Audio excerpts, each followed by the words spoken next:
Hey guys, how you doing out there tonight? Looks like I'm going solo for this playoff recap. I was trying to get Al, but he ran into some car problems with the old wifey there. So it looks like I'm going to be on my own here. So it'd probably be a much quicker recap here tonight of the playoffs.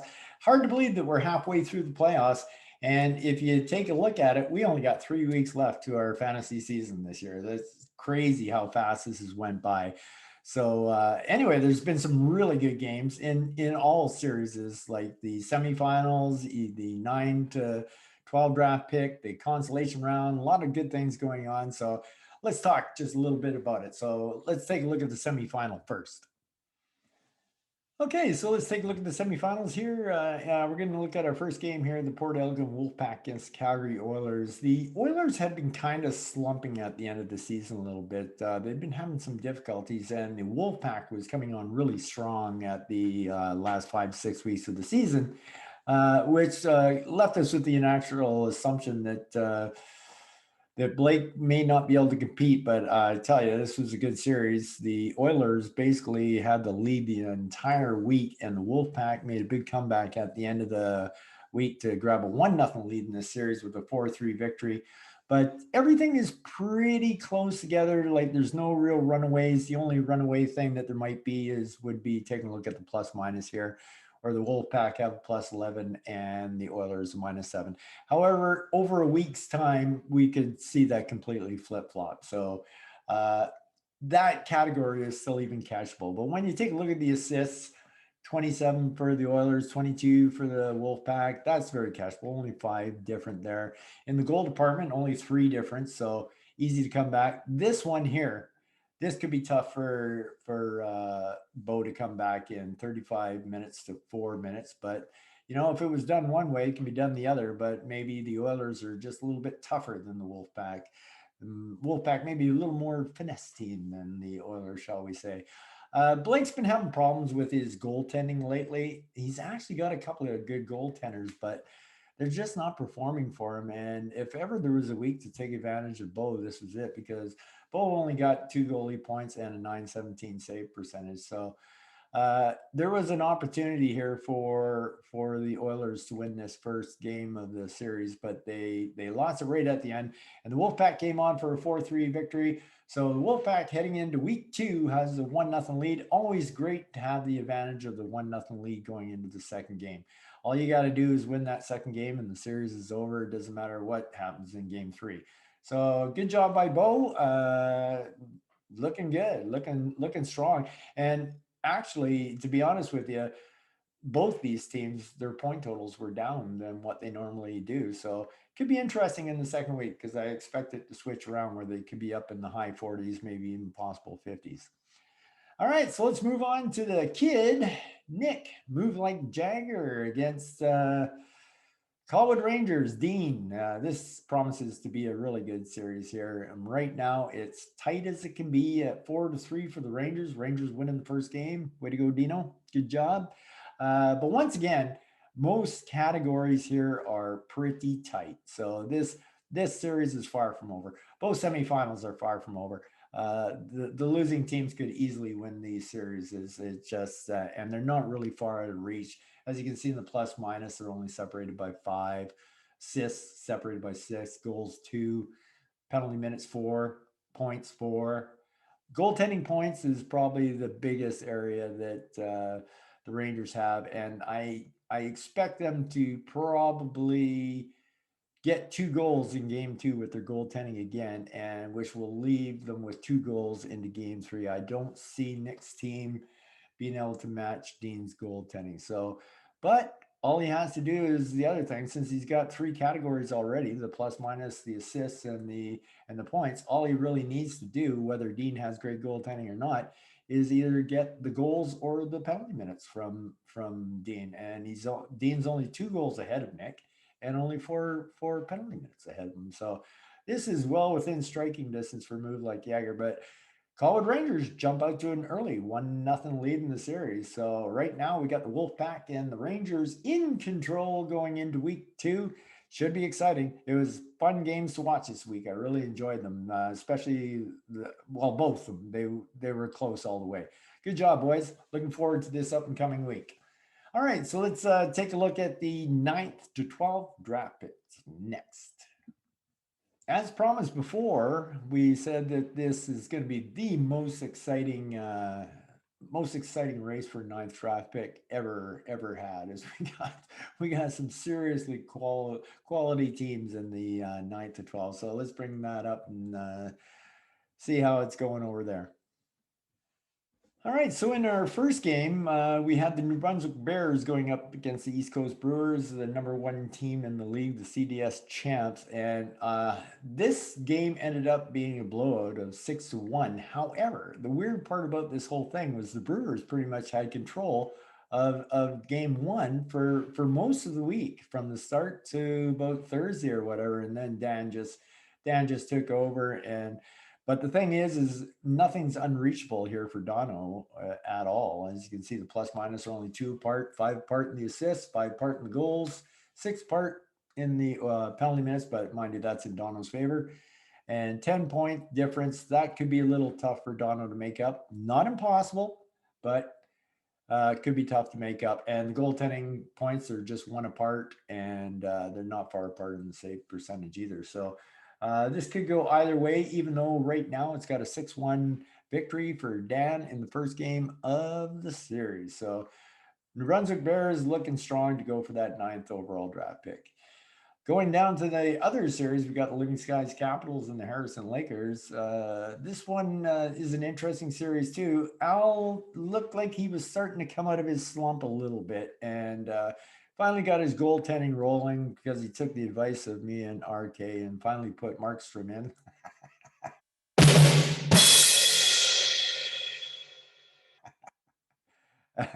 Which made a big difference for the Capitals. As you can see, the Capitals took both goaltending categories. And believe me, to do that against the Lakers, you saw what happened last week.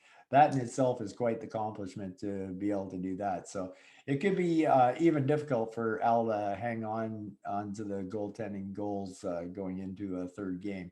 But currently, right now, he's got 3 more points, and his save percentage is just about 9 points better.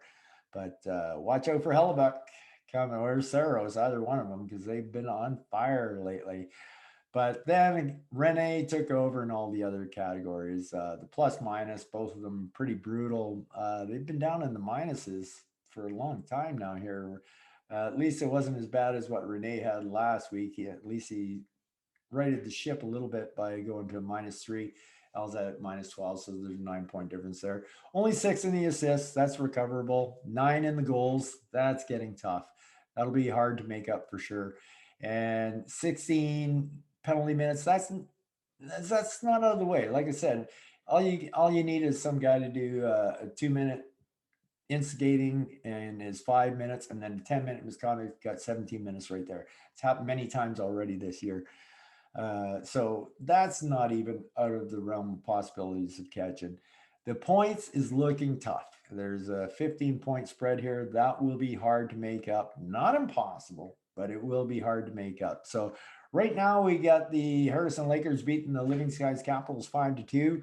So we got the Bears and the Lakers with the 1-0 lead going into the final week of this round. So looking good there. Some good games.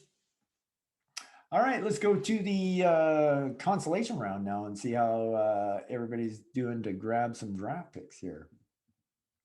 All right, let's check out the fifth to eighth round draft picks first. Last week we had all 4 teams tied at 1-1. Something had to break this week, and Sealand is the one who beat Pitter Patter, and they beat him quite handily, 7-0, to grab the first place in this bracket. So right now they currently are holding on to the fifth round draft pick, and Flying Colors took care of the Flames 6-1. So Flying Colors jumped ahead of Pitter Patter, and they're sitting in for the sixth round draft pick right now. So both the Sealand and Flying Colors are 2-1 for 4 points. Pitter Patter and the Flames of Flurry are not out of it yet because they're only 2 points behind. Sealand currently holds the fifth round pick because they are the higher seed team. So they get the tiebreaker, and that puts them in the fifth spot. So pretty tight going for the fifth to eighth round pick. So we're definitely going to need this week to work things out and see who's going to get that spot. It's really anybody's game right now. Absolutely. Very tight for sure. Going for the first round draft pick, it looks like the Bruins may have, they're just about as close to clinching up the first overall draft pick as you could be right now. They pulled out a squeaker against the Islanders, beating the Islanders 4-3. This was a big game for Ryan because the team right behind him is the Islanders, and he holds the tiebreaker. So basically, in the next up and coming week, the Islanders have to win 2 out of 3, at least win 2 out of 3, and that's okay because they do have one game against the Bruins, so there's one that you could take out of the way. But see, he's still Islanders are still going to need the Bruins to lose to somebody else, and in the first round of the consolation round, they had no problem handling the Mustangs or the Quebec Outlaws. However, you never know. Maybe JP will wake up for his team for your game this week. But then if he does that, then everybody's going to get it equal. So keep sleeping, JP. That's okay. We'll work this out for you. Fourth round overall is pretty good pick for sure. And which is what the Mustangs did. Mustangs took care of business by beating the Quebec City Outlaws 4-3. So Mustangs finally move up a spot. They've been in fourth for 3 weeks now, and they finally get up into third spot. So currently we got Brewing Up Some Suds in first spot, first overall pick. Courtney Islanders with second overall pick. Mustangs with third overall pick, and Quebec City Outlaws with fourth overall pick. So some pretty exciting stuff going on there, seeing who's going to get these draft picks and whatnot. So looking good for the Bruins for the first overall pick. And currently Sealand is in the lead for the fifth round pick. All right, so I guess we'll do maybe just a little synopsis here at the end and just talk about the playoffs going on here. It's been really good. I've really enjoyed watching all the matches. Everybody's all nice and close up, which is kind of what we're looking for, right? We like good, exciting matches. Hate to have anybody stomp on anybody. Uh, but yeah, it's been pretty exciting playoffs so far. It's been tricky with the COVID, as we talked about earlier in the last podcast about the adding the week onto the end of the season, which is probably what we're going to end up doing. Is we see that as the fairest way to go about things, with everybody getting hopefully 56 games in. It's going to be tough for Vancouver to get all 56 of theirs in, but they're going to try, and they've actually got a schedule made up for it to happen. So, but yeah, so the fairest way we see to do it is everybody gets their 56 games for all their players, and that will be that. I'm looking forward to this next up and coming week. It's going to be really exciting, especially in the semifinals. I have no idea who's going to win this thing now. I'll still stick with Bo. I had Bo going there for a while, but a little surprised with his goaltending this week. So the Rangers do look like the all-round team, and so this could be Dean's lucky year. Well, I won't say lucky because he did a good job managing it, but this could be his year. It could be the Oilers' year. It could be the Wolfpack's year. It could be anybody's year. So I just want to say, if anybody, we're running down on podcasts now for what's left for the season. If anybody wants to jump on one of these, just let me know. Shoot me a message, and for sure I'll get you in. I don't even mind going to 3-4 people for a playoff roundtable and just getting everybody's views on what's going on. It might be really nice next week to get a bunch of people going on, because we'll be going into the finals. So the Bremen Cup will be doing their first playoffs ever. So anybody wants to get involved in that playoff roundtable, just give me a message, and we'll be looking at roughly next Monday at 6:30 Pacific Standard Time is usually when I go. I'm pretty flexible, but I just try to do that for everybody that they can get in. So that's all we really got for you this week. It's been pretty exciting, guys. Good luck to all of you in this. Hard to believe we only got 3 weeks left, but that's a fact, Jack. And then it's into real NHL playoffs. So everybody, take care out there. It's been a slice, and peace out. Wait, stop. No music, not yet, not yet. I forgot a couple things. I wasn't quite done yet. Whew, that was close. Almost played music there. If I had played music, the show would have been over. But I got it just in time. So, yeah. So I did want to bring up the. I already posted it on the website and whatnot. The our oh, what's the word I'm looking for? Our draft board. Our draft board. So you can see the positioning of where your draft picks are sitting at the moment. So this is what we got here. Coming to see. Let's just do this.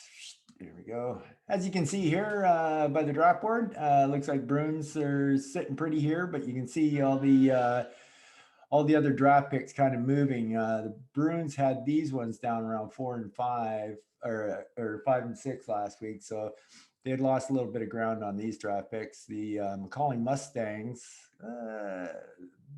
they needed the Brewers not to be in there. They probably could have handled having the moves like Jagger getting upset as well, and those picks could have dropped down. But that's what you're looking at right now. So for positioning, things can still change. Of course, there's not going to be much change up here. These four people are in this area between 13 and 16, and then we got the 9 to 12s. They can just move around a little bit in there, and as well as the 5 to 8s, and of course the 1 to 4s. So that's the way the draft board is looking right now. So maybe your draft picks are looking better, looking worse. As you can see, Bo made a great trade here because he made me swap second round picks.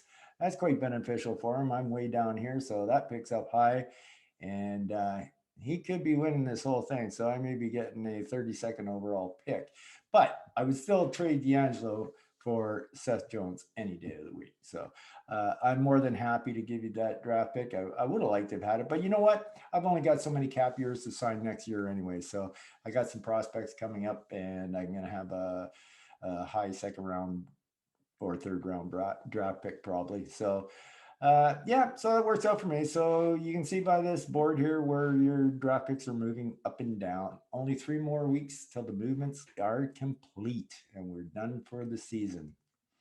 Okay, so it's early in the week, and I thought we'd pop in and just take a look how things are going. It's Monday. Most of the games are done for the night, as you can see here. Let's take a look at the big games, what's going on. So Wolfpack, who already have 1-0 lead in the series, have jumped out to a 4-3 lead in game two. Everything's looking pretty tight except for one thing. Bo got the penalty minutes tonight, and that looks like Mr. Liney. What was Liney chirping off about? He must have been chirping about something. Wow, that's not very Patrick Liney like, is it? But Bo's going, woohoo! Patrick Liney is the goon.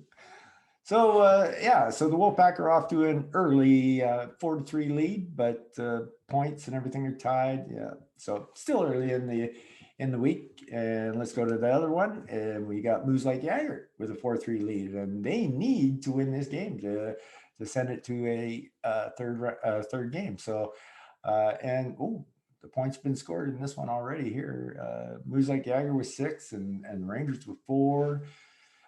Nick's gooning it up a bit with 8, and he's got the assist going. So let's see who the big guns were for today. Oh, Fiala, like that. How does Fiala get a goal and assist? I don't know. Dean Mattel. There's Dean's goaltending going at it. 9-17 and 9-26, and 2 wins. Yeah, I think the goaltending categories for Nick are pretty much just about a waste of time. However, Hadobin came and got a shutout as well. Or not a shutout, but he got a win. So it'll be 4-2 in points. But Talbot against Vasilevsky throughout the week, I think that's a killer for him. Nick's team gooning it up a bit with 8 penalty minutes, but looks like this is just what Nick needed. Got to win it. Doesn't matter how you win it. But it does matter that you fix your other categories for game 3. So Nick probably wants to pile on as much as he can. So I think that's it for now. I think I got everything in that I wanted to. It's always so much better to talk to somebody else. Like I said earlier on the podcast, if anybody wants to join this for next week, it would be awesome. Because I would love to have like a four or five person roundtable and talk about the final the finals, talking about whoever's going. It should be interesting, and it'd be awesome if the guys who are actually in the finals were in the podcast. That would be fun. We could chirp them. Not that we got much to chirp about because they're both in the money, but yeah. So anyway, if you want to get involved with the podcast next week, just let me know and we'll get you in. And if not next week, I'll get you in another week. So, but we're starting to get down there. So we'll have one next week, and then we'll have one after, and then we'll probably have one on Saturday night, the last night before the season ends, and then one at the end of the season. So we're getting down to the podcast as well as the whole season's coming to an end, which I find really hard to believe. Anyway, guys, this is it for sure this time. So you guys take care of yourself and peace out. Music.